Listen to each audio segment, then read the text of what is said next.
So Imam Al Ghazali, as you can see, I'm using the term the oceanic Imam and Sheikh, the proof of Islam, the wonder of his age. And that comes from Imam Al-Dhahabi, the great Mujaddid and historian, who was famously a student of Ibn Taymiyyah, the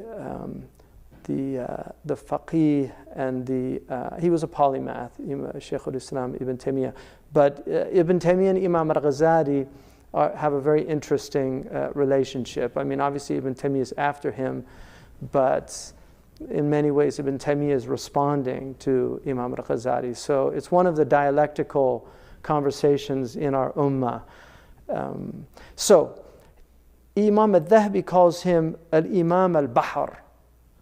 And Bahr in Arabic can mean different things, but here it clearly means ocean. In the Dhahar al-Fasadu fil Barri wal Bahr, in the Quran, that actually means in the bed amongst the Bedou and in the cities. So the Bahr there means the Qura and the Mudun, because often cities are built by rivers or by oceans because of the trade, the importance of trade coming to them.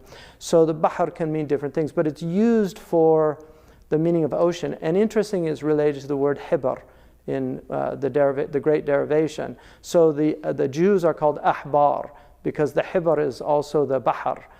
He's the Bahr of ink. And the Prophet ﷺ, who is the great ocean that we all are either marveling at on the shore, or others have dived into his sunnah and are drowning in the glories of his sunnah. The Prophet ﷺ interacted with the Ahbar and used to debate them. So the Hibr is the person who spends a lot of ink in his occupation. So Imam Al-Dhahabi calls him Al-Imam Al-Bahr, Al-Sheikh, Hujjat al-Islam, wa U'jubatu Zaman. He is the Hujjah of Islam, the proof of Islam, and the wonder of the age. And this is important because of who Imam Al-Dhahabi is. He's clearly one of the great scholars of Islam. And so when a great scholar of Islam acknowledges another scholar and gives him titles like that, you have to take it very serious. Another great scholar who is the polymath and the Hafidh, Ibn al-Najjar, he actually says about the Imam, كان إماما في علم كان إماما بالاتفاق. He said Imam al-Fuqaha على الإطلاق. And then he said that he was also the Rabbani of the Ummah, Rabbani al-Ummah بالاتفاق. That's what he calls him. So Ibn al-Najjar, who was in Baghdad, and he lives after Imam Ghazali, not that long after Imam Al-Ghazali, but he is one of the great imams of Baghdad. And he said that he was an imam in fiqh, ilm al-fiqh, ala al-itlaq. Yani he was, and he had mastered it. So he said he's the Imam al-Fuqaha, which means that he's really they're the master, faqih. And I'm going to go into that more, but so as we move in, I want to just begin before we get into Jawahir al-Quran, I'm going to take you through two doors. The first door, and which I'm going to look at inshallah today, is the door of the Imam himself, and looking at the Imam and why he's so important and why he has to be restored to his position. Because some people have tried to knock him off his pedestal, and this is not the first time that it happened. It's happened in the past. But he is the most important jurist after the first generation in the history of Islam. And he's also one of the most important theologians, and he is certainly probably the most important mystic of the Islamic tradition. So in that way, he is, after that first generation, he is the Imam of Iman, the Imam of Islam, and the Imam of Ihsan for the Sunni tradition. The Shia traditionally have had a difficult time with him because he did spend the little time that he spent in refutation was in refuting the Shia. So unfortunately, because he's Iranian, one would think he would be one of the great treasures of Iran. He's not as appreciated, I think, as he should be, although the Shia did benefit from him, and Nasiruddin al-Tusi, who's a great Shia scholar, did. So he was born in Tus, which is in an area that was really called Khorasan. So today you can have Afghanistan, you have Turkmenistan, and you have northern Iran. All of that was called Khorasan. So the Afghanis are really Khorasanis, the Turkmenistanis are Khorasanis, and the people of northern Iran are Khorasan, because it's a Persian word that just means where the sun is. So from the sun is sun, is that right? Khorasan, it's, yeah, sun. So Khora is where it rises. Is that correct? Yeah. So he was born in this place in Tus in northern Iran, and his father was a simple, some say he was a ghazal, like a person who was a wool carder, and that's why there's a debate about his name. Was he Imam Al Ghazali, or is it Ghazali with a soft zay? But his father was a very simple man who loved the ulama. And he used to serve them, and he would honor them, and he would treat them and do whatever he could for them. And he made sincere dua to Allah that he had two sons, Ahmed and Muhammad. Muhammad is Abu Hamid. Ahmed becomes a scholar and a great mystic, but his son Abu Hamid really becomes Hujjat al-Islam. And I think it's from the sincerity of his father. But he was raised an orphan because his father dies in his early years. He left him to be taken care of by somebody. When the money ran out, he put them in a madrasa because he couldn't afford to keep them. And so they grow up in this madrasa in Tus, which is where he learns the beginnings of his knowledge. And he studied with an imam there, Radkali is his name. And he's very interesting. And then he moves to Georgian, that should say Georgian, which is Gurgan, which is near what they call Bahr al-Akhdar. And he studies there, many great imams from this place. Imam Al-Juwayni was from there, both Georgianis, because there's two of them. But really, truly extraordinary place of knowledge. So he goes there and he studies with Abu Nasr al-Ismaili. Some say it's Abu al-Qasim al-Ismaili. This is around 465. He was born in 450, and so he's about 15 years of age. So he's literally on his journey now. And he stays there with this sheikh who was a formidable sheikh in fiqh. And he memorizes Quran. He did that earlier. He studied Arabic. But he studies with him Shafi'i fiqh. And he basically writes what's called the ta'liqa, which is essentially all of his notes of the lectures. Because this is a time when scholars did what is called amali. They just yumli. So for instance, Sheikh Abdullah Mbayya has a book called Amali al-Dalalat, which is a very formidable book in usul al-fiqh. All of it was from lecture. He did it without notes, simply lecturing off the top of his head. His students recorded it, and then it was transcribed, and then he edited it. But those were his amali. Very few scholars can do that today. I know one Mauritanian scholar who told me that he could write in this moment, umli arba'ina kitaban fi arba'ina ilma. He told me I could dictate to you 40 books in 40 sciences.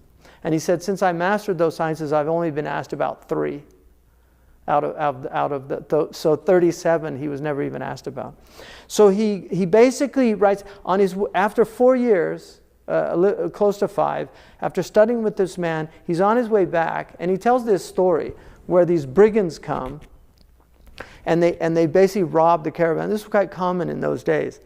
And they rob the caravan, and so Imam Al Ghazali, I mean, you can imagine, he's 19 years old, and he's just studied, and he's mastered all of this knowledge that he's learned, but he hasn't memorized it. So he understands it, but he hasn't memorized it. So the thief takes his bag of books, and the Imam runs after him and begs him, please don't take my knowledge from me. And at that point, the thief laughs at him. And the thief says to him, what kind of knowledge is it that a wretch like me could steal it from you? Can you really call that knowledge? And Abu Hamid radiallahu anhu says, I knew then أنطقه الله الذي أنطق كل شيء, that Allah made him say that for me, to know that that is not knowledge. If it can be stolen from you by a thief, it's not knowledge. And so he goes back to Tus and spends the next 3 years memorizing everything he had learned by rote, so that nobody could ever take it from him again. And then at that stage, he sets out for what's called Nisabur or Nishapur. And this was another great center of learning in northern Iran. Today it's called northern Iran. And he studies with the great Imam Imam Al-Juwayni. He's also called Imam Al-Haramain. He was probably the most brilliant scholar of his age in fiqh. He was a Shafi'i jurist, but he was also an usuli, which means he studied legal philosophy, so the philosophy of law. And what's more important is he's really, even though arguably Imam Shafi'i, Imam Malik, and Imam Abu Hanifa all are working in a maqasidi approach. That's undeniable if you look at their methodologies. But it hadn't really been articulated. The beginnings begin with Imam Shafi'i when he writes his famous Risala. But then it's Imam Al-Juwayni that really develops the maqasidi school. So he comes up with the 5 universals, that these are the maqasid of our religion, like protecting the religion itself, protecting life, protecting intelligence, reason itself, protecting family, and then protecting the property. And then sometimes they add a 6th, which is dignity, but most of them include that in family, because honor and that all goes under your name, because you carry your family name. So anybody that disparages it is disparaging your honor. So they put hifd al-ird in hifd al-nasl. So Imam Al Ghazali, now you can imagine the tawfiq that Imam Al-Juwayni must have felt by having a student like Imam Al Ghazali, because he actually has him teach in his madrasa very early. So he studies with him there for 5 years. He goes there when he's 23. Imam Al-Juwayni dies. But what's really important, this was a time when there was a lot of fitan. Imam Al-Juwayni radiallahu anhu was actually, there were assassination attempts on his life because of the Batiniya. He actually had to flee at a certain point. He's called the Imam Al-Haramain because he goes to Mecca and Medina. He taught in Mecca and Medina. But he had the greatest student of the age. And it's just extraordinary that Allah brought those two together. And that's very important to remember, that, they say if you see a turtle on a fence, the one thing that you can deduce from that is that it didn't get there by himself. And there's a lot of truth to the fact that wherever you are in the world, you did not get there on your own. And if you study, it's your teachers that are going to make you or break you. I mean, it's the reality. Teachers will either turn you off of knowledge, and unfortunately many do that to young people, or they will ignite a fire in you that is in, it's just, the kindling is there. It's all ready, but it's a great teacher that will ignite that fire in the student. And this is, Imam Al Ghazali already had that fire, but when he goes to Imam Al-Juwayni, amazing things happen. One of the first things that he does is he masters his book Al-Burhan in Usul al-Fiqh, and then he actually abridges it. So he abridges his teacher's book and then brings it to him and shows him the book. So he's very impressed with it. Then he goes, after Imam Al-Juwayni dies when the Imam is 28, he actually goes to the court of Nizam al-Mulk. And you have to understand that Imam Al Ghazali will be the first to admit that he was an incredibly ambitious person. And in fact, so one of the things that the people of the spiritual masters of the religion say is that the last thing to leave the heart of sincere people is hubb al-riyasa, is love of leadership, because it's love of leadership that often it gets them there. Without that, they won't have that drive to outstrip everybody else, because they have that thoroughbred nature. And so he goes to Nizam al-Mulk. Now, Nizam al-Mulk, who was a Seljuk minister, Nizam al-Mulk was actually a righteous minister. the government arguably was not a great government like all governments. It had its problems, and there was a lot of dissent. But Ibn Taymiyyah, one of the things that he points out is that the idea that you cannot work with governments unless they're perfectly angelic is, he said, it's insane, because it will lead to all of the aspects of the religion falling into disarray, because governments are the ones that establish the mosques in Muslim countries. They're the ones that have the mahakam al-shar'iyya, the courts. They have the Dar al-Ifta, the fatwa places. So if all the ulama in their righteousness say, I'm not going to have anything to do with the government, then who runs the government? And I'll give you one example of this. There was a man named Muhammad Sharif who was a Libyan, and he worked in the government under Gaddafi. And I actually visited him in 1978 in Libya with one of my teachers. And he hosted us. He was a beautiful man. He helped so many people. He helped Africans. He helped all. And then, but he stayed in the government for years, never said anything. He was doing everything in spite of what was happening. He hated Gaddafi. He hated the government. But he was a hidden man. He was like the mu'min amongst Ali Fir'aun, the believer within Ali Fir'aun. And they actually wanted to try him after the rebellion and the death of Gaddafi. But thankfully, because of the intercession of some good people, particularly the Jordanians, he was able to go to Jordan. He has spent his life doing tahqiq of Imam Al Ghazali's works. He's one of the few people that did critical editions of his works. So that's an example of somebody. At the time, there were probably people that saw him, he's Alim Sultan, he's just working with the government. Imam Al Ghazali went, and he said, تعلمت العلم لغير الله فأبى العلم إلا أن يكون لله. He said, I learned knowledge for other than Allah, but knowledge refused to be other than for Allah. And so even though he might have had his niyyah was not always the best, his path, because he was a sincere seeker, his path was his purification. And so he went through great tribulations. So he gets into the court, he completely floors Nizam al-Mulk, who was an alim himself and was surrounded by ulama. And he sees him as somebody, this man is going to be very useful. And because Nizam al-Mulk had a project. At the time they were cursing the Ash'aris on the minbars, literally cursing them, the Ash'ari mutakallimun, the theologians. There was a lot of fitna in the community. The Ismailis, the Batiniya, were very strong, the occultists, and I'll talk about that later.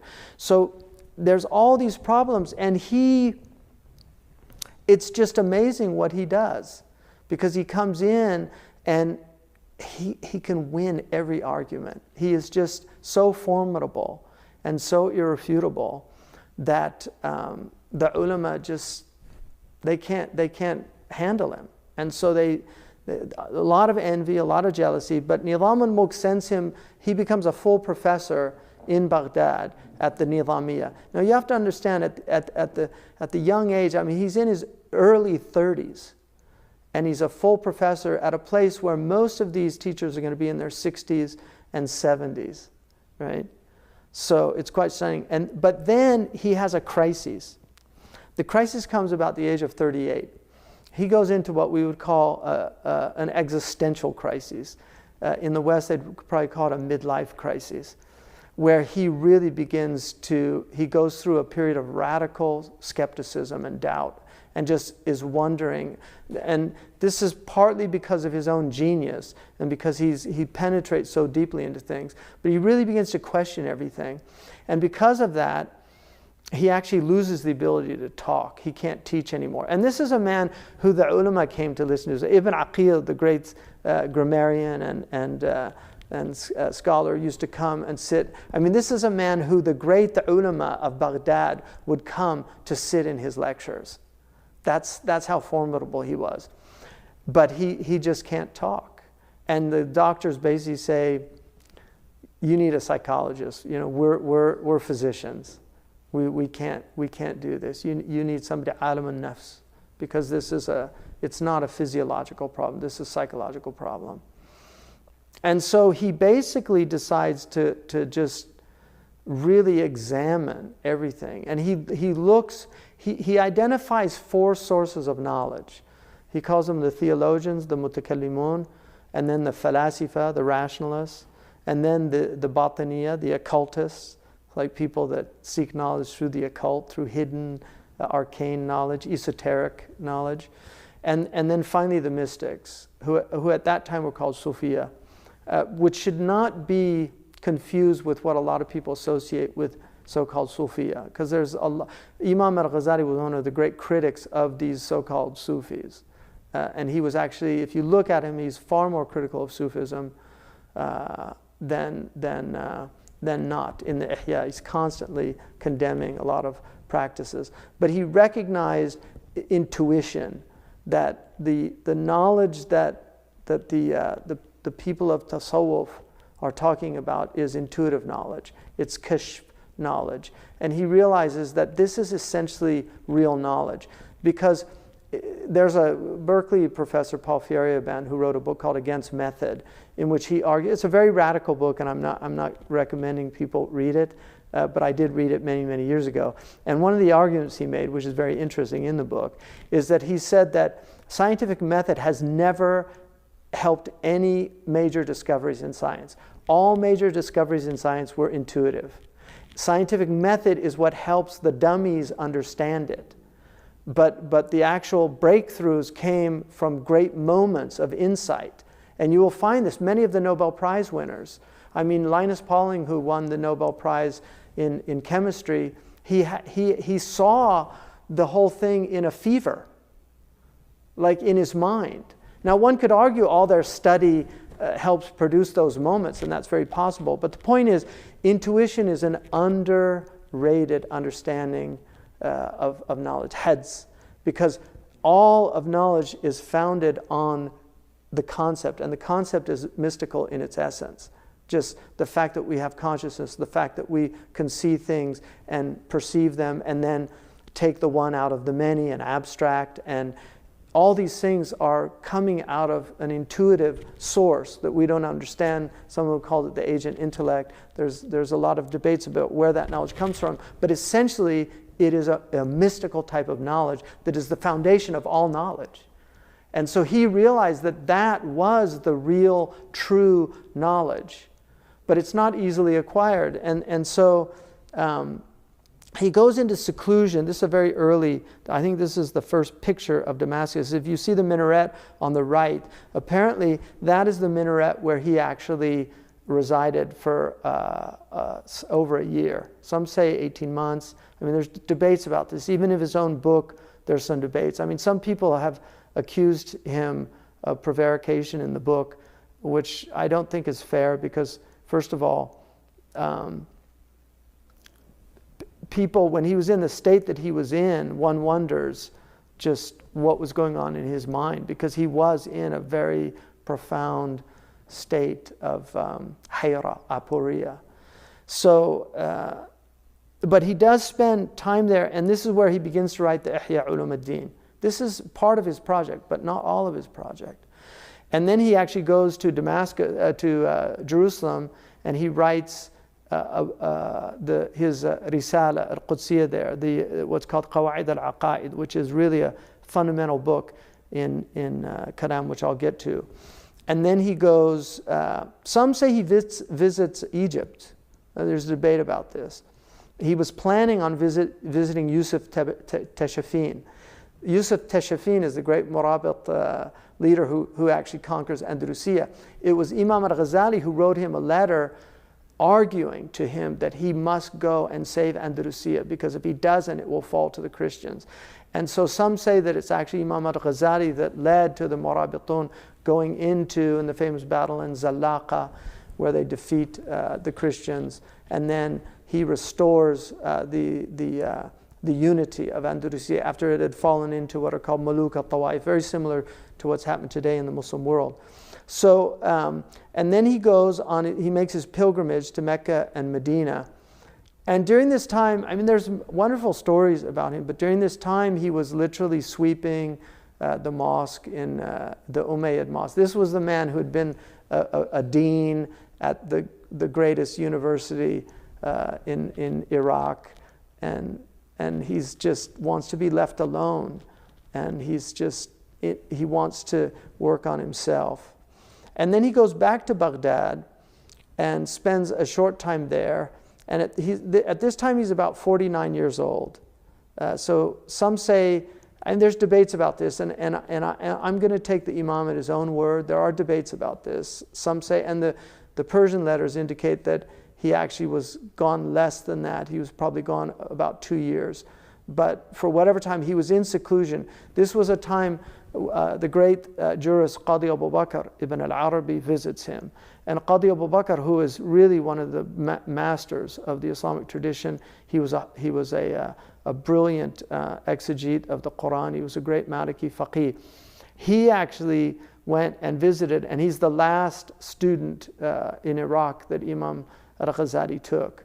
And he read with them the Ihya. He takes back Imam Al Ghazali's teachings to Morocco, and then it begins to spread. Initially, the Murabitun rejected his book because of some of the kalam problems that they found in it. They were much more Salafi in their orientation, and by Salafi I mean not Mujassima Salafi, but the traditional Salafi, not anthropomorphous, but the people that were dogmatic, following like Imam Tahawi type texts, very simple. They didn't like any elaborate dialectical theology.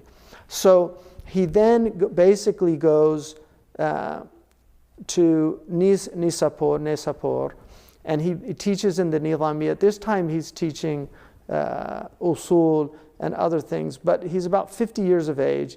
Then he goes back to Tus. He opens up a zawiya, what they would call I think they called khanaqa, khanaqa. So he opens up a type of place where he's really doing character development and spiritual work and teaching. Most of the time was spent in recitation of Quran at this stage in his life. He was reciting the Quran at least once a week, and with great deliberation. In 40 years, he wrote 72 books. Some will argue because the books are, like the Ihya has 40 books, so you could look at it as 40 as opposed to just one. So some say it's actually 400 books if you look at them, but I think it's around 70, 72 books. Somebody worked out, given the amount of paper, he would have had to write 4 kurasa every day in his entire adult life, from the time he was about 18 until the end of his life, to actually write what he'd written, which is about 40 pages a day he would have had to write. So incredible output. So now I want to talk, and this is really at the heart of what I wanted to talk about today. I want to talk about what is his project, because Imam Al Ghazali has a project. It's the Mashru' Al Ghazali. It's the Ghazalian project. What is that project? First of all, and I use the term liberal arts. I mean, traditionally, this is a Western term. I like it because it's understood in the West, but it really is the same concept as the term that was used in the Muslim world as the ulum al-ala. These are the instrumental arts. They're the arts that are studied to train the mind so that the mind can actually begin to understand reality. And so this is part of his project. And from that, his whole focus is on reviving the sciences of Iman, Islam, and Ihsan. And then that involved kalam in Iman, legal theory in Islam, and then the inner path in Ihsan. As a side project, he has the refutation fundamentally of 2 groups that had huge impact. One of them was the peripatetic philosophers, and the other were the occultists. The peripatetic philosophers, and it's important to remember, when they say that he destroyed philosophy, he was focusing on one school of philosophy, which is the peripatetic school. And he identifies 20 problems, 3 of which he considered to be really kufr, and then 17 of which to lesser and greater degrees. But the methodology of the philosophers he recognized as the best methodology. And this is why he was not opposed to philosophy, but he was opposed to the results of certain schools of philosophy. This is really important to understand. Ibn Khaldun, who wrote considerably against philosophy, in the Muqaddimah says, despite the errors of the philosophers, their methodology is the best methodology. So even Ibn Khaldun admitted this. Imam Al Ghazali is the one that introduces the methodology of the philosophers into kalam, into usul, and arguably into ihsan. So, and for that reason, Ibn Taymiyyah, and in many ways, I think, really motivated from a very pure, he had a very pure intention, I think. But I don't think he recognized what the Imam was trying to do and why he was doing it. The Imam saw the fragmentation of the Ummah. Well, he saw what was happening. And he recognized that there were tools out there that we would need to protect this religion from the onslaught from outside. And it's not to say that the religion itself wasn't enough. It is enough. But the Prophet ﷺ said, Al-hikmatu dallatul mu'min, that wisdom is the lost property of the believer, like a lost riding beast of the believer. Wherever he finds it, wherever he finds it, he is more worthy of it because he will use it for the right reasons. So he really saw that there was great benefit in these tools, in the same way that Abu al-Hasan al-Ash'ari recognized the same thing in his Kalam project. Ibn Sina, who is much maligned in our community, unfortunately, was an absolute genius that we should be incredibly proud that Allah made him from this ummah, because he is one of the greatest thinkers in human history. And Peter Adamson actually argues that he's probably the single most influential philosopher in European history, not just and he's an expert, obviously, on Ibn Sina. But Avicenna, his right now, the quarantine, this is, even though the Prophet ﷺ first articulated the quarantine, Imam Al Ghazali, Ibn Sina was the one that said it should be for 40 days. He said people should wash their hands with vinegar because these diseases are spread by what he called ajsad mu'dhiya, like harmful bodies. Viruses aren't even living things, according to most scientists. There is a debate, but most of them say they're not living things. The viruses. They behave as if they were, but they're actually not. They're just genetic material, just material that have codes in them that corrupt our cells. So the project is a formal one. So in the liberal arts, he has two fundamental books that are really important. The first one is called Mi'yar al-Ilm, and this is his theoretical book. He wrote it, it's a book of logic, and he wrote it because he felt that the human mind was so fallible that it needed to be trained. So this book is literally the grammar of thought. Now, most people, when they learn a language correctly, and I know there's debates about this, but I actually believe in prescriptive language, so I'm going to use the word correctly. There is incorrect usage of language and correct usage by grammatical terms. A lot of people don't like these terms anymore, but so be it. The grammar of thought is to learn how the mind should work properly when it reasons. That's what the grammar of thought is. So this is called mantiq. Ibn Taymiyyah wrote a book called Radd al Mantiqin. Even though he was a logician, he wrote a book called Refutation of the Logicians.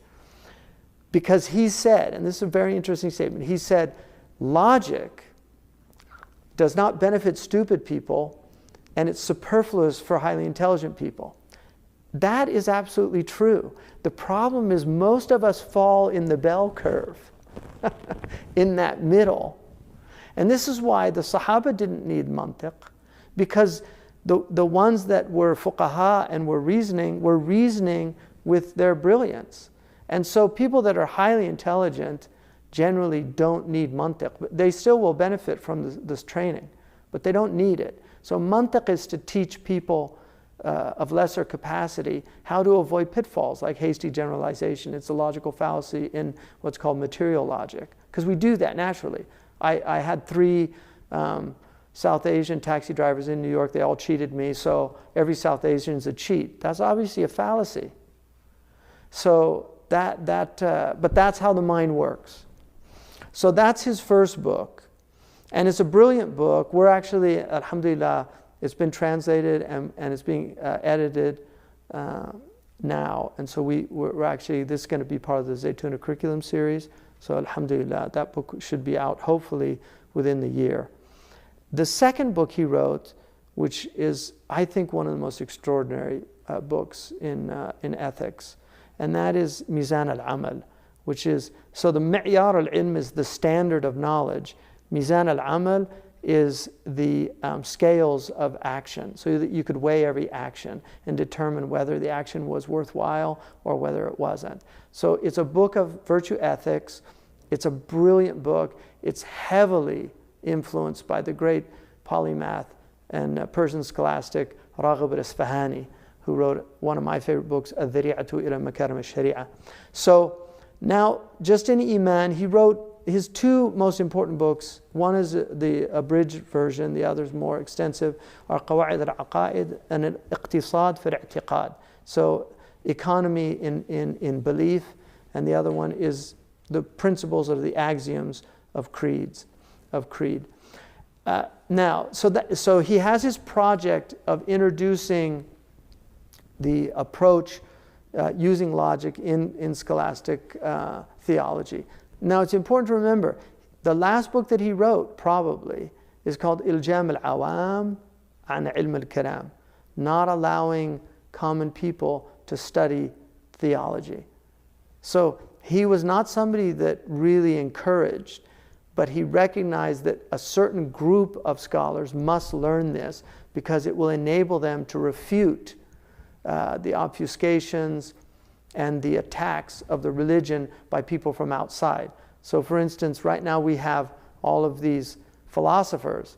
We have deconstructionists, we have structuralists, we have post-modernists, we have post-colonialists, we have all these different, we have critical race theorists, we have all of these, and then we have also the analytic school. We have people that are working within that school, not just philosophers, theologians like Alvin Plantinga, who I was fortunate enough to be part of the award ceremony, a brilliant scholar working within a certain school of philosophy to defend faith. So he understood that you're always going to have these people out there who use their intellects and sophistry to confuse people. And if you don't have people trained to recognize it, to see it, and to be able to refute it, you're going to get into trouble. And what will happen is you will be left to the argument of blood. That's when you can't defend your religion with intelligence, the people that are zealots, that don't have the intelligence or the training to defend it, will end up defending it through violence. And that's not a defense of religion. Blood is no argument. So that's a really important thing to remember. Now in Islam, he took the abridgments of Imam Al-Juwayni. Imam Al-Juwayni wrote a famous book called Nihayat al-Matlab fi Dirayat al-Madhab in the Shafi'i fiqh. It's a very important book, but he takes it and he writes a long abridgment of it, a middle abridgment, and a short abridgment. Al-Basit, Al-Wasit, and Al-Wajiz. In fact, one of the Abu Hafs, Umar ibn Abd al-Aziz al-Tarablasi, early on, only 10 years after the Imam died, he died. He said, "Shayyid al-madhhab habrun ahsan Allahu khalasa fi basitin wa wasitin wa wajizin wa khulasa."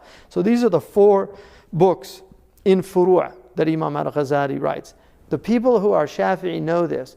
Imam Al Ghazali is the most important, after Imam Al-Juwayni, I mean obviously the Imam himself, Imam Shafi'i, but all of the later books that come after, including Imam Nawawi, are all dependent on the books of Imam Al Ghazali. So these are foundational books in the madhab. This is in furu', not in usul. So this is in the branches of jurisprudence and not in the legal philosophy. Now in ihsan, he writes a beautiful short book called Bidayat al-Hidayah, which is really to prepare a person for the spiritual path, to get you to be doing practices on a daily basis.